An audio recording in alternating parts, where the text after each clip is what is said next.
So fun fact about this tie-dye shirt, this was actually given to me by one of my high school teachers, Miss Tanita. So I still have it, Miss Tanita. I still use it. It's very comfy. Yeah.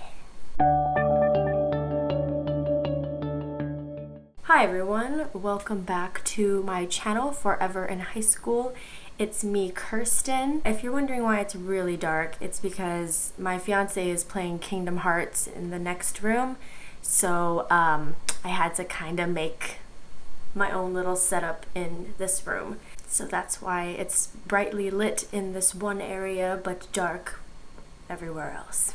I guess I can talk about the unit that my kids are working on right now. So in this unit, it is quarter 3, it is February now, and my 9th grade students have to take a common assessment, which is a style analysis essay on Tim Burton's directional style and how he uses cinematic techniques to portray this certain style. I'm actually enjoying this unit because I love analyzing films and books. I just love analyzing things. So I've been really enjoying it and trying to get the kids to enjoy it too. But I think the most difficult part about this unit is the process. It's so long. We have been working on this unit since January started, when they came back after break. The reason why I say it's such a long process is because what do they need to know in order to do this essay? Well, they need to know how to describe a director's style, so I had to teach them style.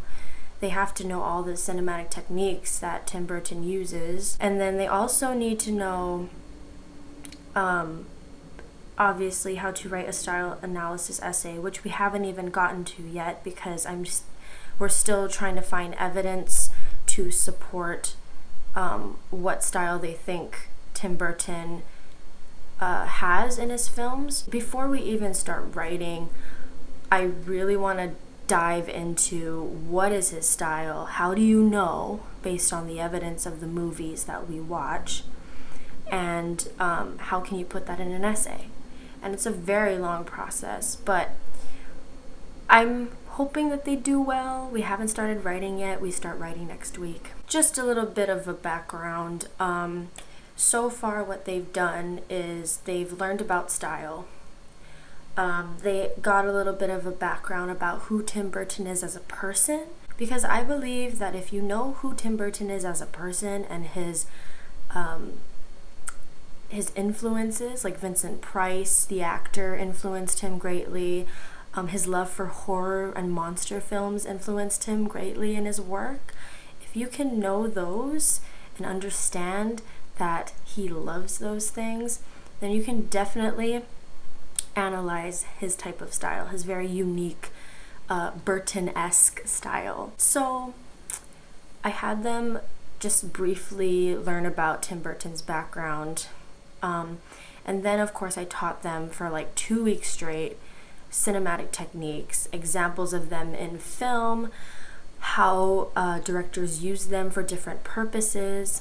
And that is the whole point of this essay, is that they need to know that directors don't just have a wide shot there for no reason, or they don't have a close-up there for no reason. There's a purpose for everything. And the really cool thing about this unit too is that the kids are analyzing film, but they don't realize it. They're actually learning the skills to analyze a novel. It's the same thing, except a film is visual, whereas a novel, you have to visualize it yourself. So they're actually not realizing it.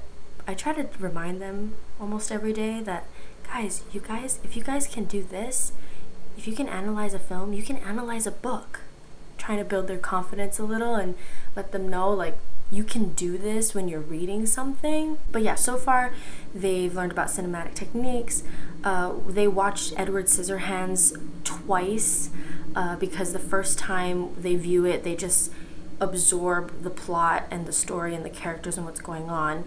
And then the second time we watch it, we stop and we go and we really try to analyze it.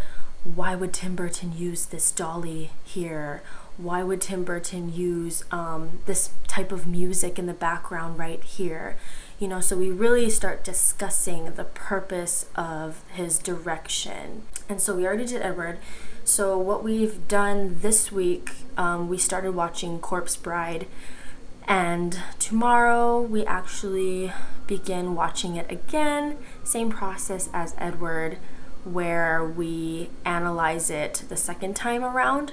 So now that they've gotten the flow of how we analyze and why we're doing that, hopefully like tomorrow when they start analyzing, we'll probably get through the movie really quick. Edward took a really long time because they were having a hard time like analyzing certain techniques that he was using. I think they're getting it, so hopefully it'll go faster tomorrow. And then next week we start outlining their paper. Oh man, it was like a really long unit. This unit took it's gonna be like almost 2 months, which is a long time. I hope those of you who aren't teachers understood what I was saying in this video. If you didn't understand what I was saying and you want to know more, just comment below and I will reply as soon as I can. I do read your comments and I do try to reply to you in a timely manner, so feel free to comment and like and subscribe, please. Alright, that's it for this video. I'll see you guys later. Bye!